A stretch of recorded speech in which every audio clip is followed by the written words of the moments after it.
नमस्कार। प्रादेशिक समाचार के साथ मैं पूनम किरकेट्टा। पहले मुख्य समाचार। प्रधानमंत्री नरेंद्र मोदी कल नई दिल्ली में आतंकवादी वित्त पोषण को रोकने के लिए तीसरे मंत्री स्तरीय सम्मेलन नो मनी फॉर टेरर को संबोधित करेंगे। राज्य में कथित अवैध खनन से जुड़े मनी लॉन्ड्रिंग मामले में मुख्यमंत्री हेमंत सोरेन से प्रवर्तन निदेशालय के अधिकारियों की पूछताछ जारी। केंद्रीय शिक्षा राज्य मंत्री अन्नपूर्णा देवी ने गुमला में जनजातीय महिला उद्यमी प्रशिक्षण कार्यक्रम का किया शुभारंभ। कहा, आदिवासी महिलाओं को आत्मनिर्भर बनाने के लिए हुनरमंद बनाना जरूरी। और झारखंड निर्वाचन आयोग ने राज्य के नगर निकायों के मेयर और अध्यक्ष पद के लिए जारी किया आरक्षण रोस्टर।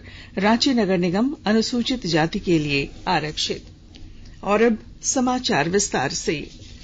प्रधानमंत्री नरेंद्र मोदी कल नई दिल्ली में आतंकवादी वित्त पोषण को रोकने के लिए तीसरे मंत्री स्तरीय सम्मेलन नो मनी फॉर टेरर को संबोधित करेंगे।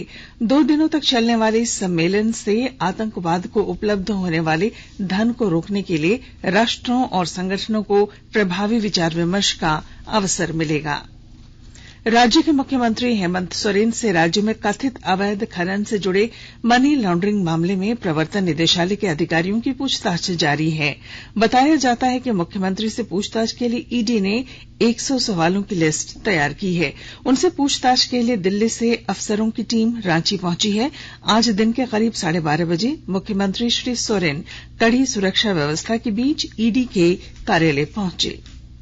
पूछताछ के लिए ईडी कार्यालय जाने से पहले मुख्यमंत्री हेमंत सोरेन ने अपने रांची स्थित आवास पर मीडिया को संबोधित भी किया।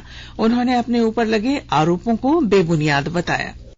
इस देश का लोकतंत्र का सम्मान होना चाहिए और लोकतंत्र के अंदर जो कार्य करने वाले लोग हैं उसको भी निष्पक्ष तरीके से अपना काम करना चाहिए। मैं जा रहा हूं और इस बात पर जोर निश्चित रूप से दूंगा कि आखिर ये कार्रवाई करने के पीछे का वजह क्या है। आज गिट्टी बालू देश का सबसे बड़ा अगर रेवेन्यू व्यवस्था है, इसको मेजर मिनरल में भारत सरकार शामिल कर ले और जो कोयला लोग आया वो राज्य सरकार के माइनर मिनरल में शामिल कर दे। मैं आश्चर्यचकित हूं कि इतने बड़े आरोप इतने हल्के में कैसे मुख्यमंत्री के ऊपर लगाया जा सकता है। प्रवर्तन निदेशालय के रांची स्थित कार्यालय जाने से पहले मुख्यमंत्री हेमंत सोरेन की ओर से किए गए प्रेस कॉन्फ्रेंस पर भाजपा ने कड़ी प्रतिक्रिया व्यक्त की है। भाजपा के वरिष्ठ नेता और प्रवक्ता प्रतुल नाथ शाहदेव ने आरोप लगाया है कि मुख्यमंत्री हेमंत सोरेन अपने खिलाफ जांच को प्रभावित करने की कोशिश कर रहे हैं। माननीय मुख्यमंत्री हेमंत सोरेन ने ईडी दफ्तर कार्यालय जाने से पहले जिस तरीके से प्रेस कॉन्फ्रेंस करके ईडी के इन्वेस्टिगेशन पर प्रश्न उठाया, घोटाले की राशि पर प्रश्न उठाया, ईडी को क्या वो चिट्ठी लेकर जा रहे हैं उसे सार्वजनिक किया। हम मानते हैं ये कहीं न कहीं एक स्वतंत्र एजेंसी के जांच में ये इंटरफेयर करने की कोशिश थी। माननीय मुख्यमंत्री जी ने घोटाले से बिल्कुल इनकार नहीं किया, लेकिन उन्होंने कहा कि जो 1000 करोड़ की राशि है ये इस पर उनको संदेह है, तो एक तरीके से उन्होंने घोटाले के बारे में एडमिट किया। लेकिन हमारा बड़ा प्रश्न है कि जब माननीय मुख्यमंत्री जी को इन्हीं सवालों के जवाब ईडी के सामने देना था तो वो प्रेस कॉन्फ्रेंस करके पहले ही इन प्रश्नों का उत्तर देकर एक पब्लिक ओपिनियन फॉर्म करने की कोशिश क्यों कर रहे हैं। जाहिर तौर पर जब किसी के पास छुपाने के लिए काफी कुछ होता है तो वो इसी तरीके से नैरेटिव रचने की कोशिश करता है। पेट्रोलियम मंत्री हरदीप सिंह पुरी ने कहा है कि घरेलू गैस सिलेंडर के वितरण को नियंत्रित करने के लिए जल्द ही एलपीजी सिलेंडरों पर क्यूआर कोड की सुविधा उपलब्ध कराई जाएगी। राष्ट्रीय साधन सह मेरिट छात्रवृत्ति योजना के तहत वर्ष 2022-23 के लिए आवेदन जमा करने की अंतिम तिथि इस महीने की 30 तारीख तक बढ़ा दी गई है। छात्रवृत्ति की राशि 12,000 रुपए वार्षिक है। आकाशवाणी के ताजा तरीन समाचारों के लिए आप हमारी वेबसाइट newsonair.com पर लॉग ऑन कर सकते हैं। ताजा समाचार Twitter handle @AIR news alerts और Facebook page All India Radio news पर भी उपलब्ध है। आप प्रादेशिक समाचार एकांश के Twitter handle @AIR news _Ranchi और फेसबुक, इंस्टाग्राम पेज तथा YouTube channel AIR news Ranchi पर भी हमारे बुलेटिन सुन सकते हैं। प्रादेशिक समाचार आप आकाशवाणी रांची से सुन रहे हैं। गुमला जिले के जनजातीय क्षेत्रों से पलायन रोकने और महिलाओं को आत्मनिर्भर बनाने के लिए कौशल विकास और उद्यमिता मंत्रालय ने ग्रामीण उद्यमी परियोजना का तीसरा चरण शुरू किया है। इसके तहत केंद्रीय शिक्षा राज्य मंत्री अन्नपूर्णा देवी ने बिशुनपुर प्रखंड में स्किल इंडिया मिशन और विकास भारती की साझेदारी से जनजातीय महिला उद्यमी प्रशिक्षण कार्यक्रम की शुरुआत की। इस मौके पर उन्होंने कहा कि आदिवासी महिलाओं को आत्मनिर्भर बनाने के लिए उन्हें हुनरमंद बनाने की आवश्यकता है। भारत सरकार हमेशा से प्रयासरत है, आदरणीय प्रधानमंत्री जी हमेशा से प्रयासरत है कि हम हर लोगों तक विकास के साथ साथ रोजगार और स्वरोजगार से लोगों को जोड़ेंगे, ताकि जो विकसित भारत की कल्पना है, विकसित देश की कल्पना हम करते हैं, समृद्ध भारत की कल्पना हमें निश्चित रूप से तभी संभव हो सकता है जब आप जैसे हमारे दूरस्थ इलाके की बेटियां, दूरस्थ इलाके की बहनें आगे आकर आप काम करेंगे। ओबीसी आरक्षण की मांग को लेकर आज आजसू पार्टी की ओर से राज्यव्यापी प्रदर्शन किया गया। इसी कड़ी में सरायकेला खरसावां जिले में प्रदर्शन के बाद पार्टी के केंद्रीय सचिव हरेलाल महतो के नेतृत्व में एक प्रतिनिधिमंडल ने राज्यपाल के नाम ज्ञापन उपायुक्त को सौंपा। आजसू पार्टी के नेताओं ने ओबीसी आरक्षण के बगैर नगर निकाय चुनाव कराने के सरकार के फैसले का विरोध किया। और अब अमृत महोत्सव क्विज। आजादी का अमृत महोत्सव।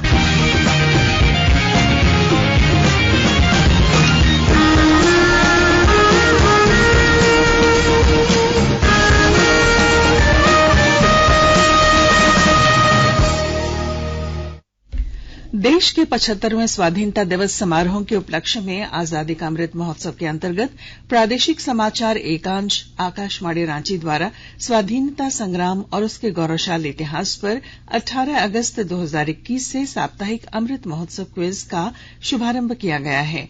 यह क्विज प्रत्येक बुधवार शाम 7 बजे प्रसारित होने वाले प्रादेशिक समाचार में शामिल किया जा रहा है। अमृत महोत्सव क्विज में आकाशवाणी समाचार रांची के साथ सेंट्रल कोलफील्ड्स लिमिटेड और मिशन ब्लू फाउंडेशन सहयोगी के रूप में शामिल हैं। 16 नवंबर यानी कल के क्विज में हमारा प्रश्न था, झारखंड में आदिवासी महासभा का नेतृत्व किसने किया था? इसका सही जवाब है जयपाल सिंह मुंडा। प्रश्न का सही जवाब भेजने वालों में आज के लकी विजेता हैं ग्राम महेश मुंडा, पोस्ट सगजुरिया, जिला जामताड़ा के बबलू मुर्मू।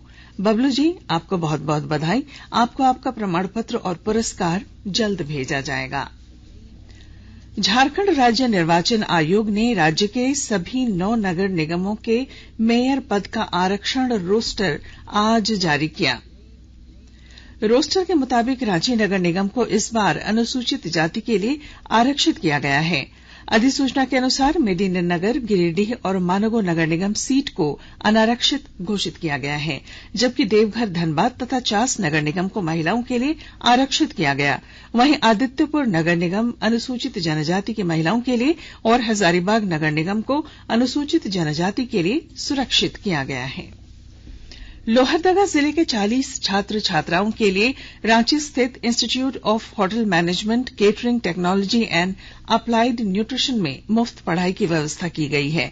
इसके लिए आज जिला प्रशासन ने institute of hotel management, catering technology and applied nutrition के साथ एमओयू किया। इन बच्चों को एससीए मद से पढ़ाया जाएगा।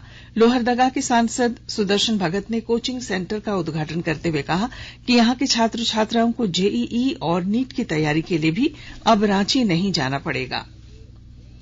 सरायकेला खरसावां जिले के नीमडीह में पदस्थापित अंचल निरीक्षक खेलाराम को आज एसीबी की टीम ने 5000 रुपए घूस लेते हुए रंगे हाथों गिरफ्तार कर लिया।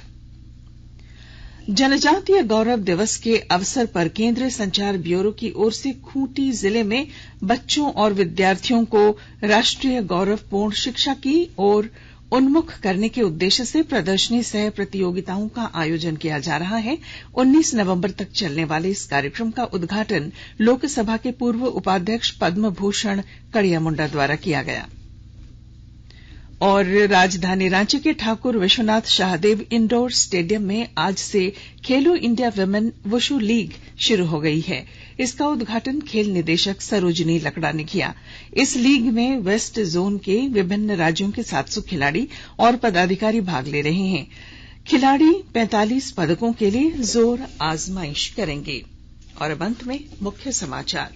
प्रधानमंत्री नरेंद्र मोदी कल नई दिल्ली में आतंकवादी वित्त पोषण को रोकने के लिए तीसरे मंत्रिस्तरीय सम्मेलन नो मनी फॉर टेरर को संबोधित करेंगे। राज्य में कथित अवैध खनन से जुड़े मनी लॉन्ड्रिंग मामले में मुख्यमंत्री हेमंत सोरेन से प्रवर्तन निदेशालय के अधिकारियों की पूछताछ जारी। केंद्रीय शिक्षा राज्य मंत्री अन्नपूर्णा देवी ने गुमला में जनजातीय महिला उद्यमी प्रशिक्षण कार्यक्रम का किया शुभारंभ। और झारखंड निर्वाचन आयोग ने राज्य के नगर निकायों के मेयर और अध्यक्ष पद के लिए जारी किया आरक्षण रोस्टर। रांची नगर निगम अनुसूचित जाति के लिए आरक्षित। और इसके साथ ही आकाशवाणी रांची से प्रादेशिक समाचार का ये बुलेटिन समाप्त हुआ। नमस्कार।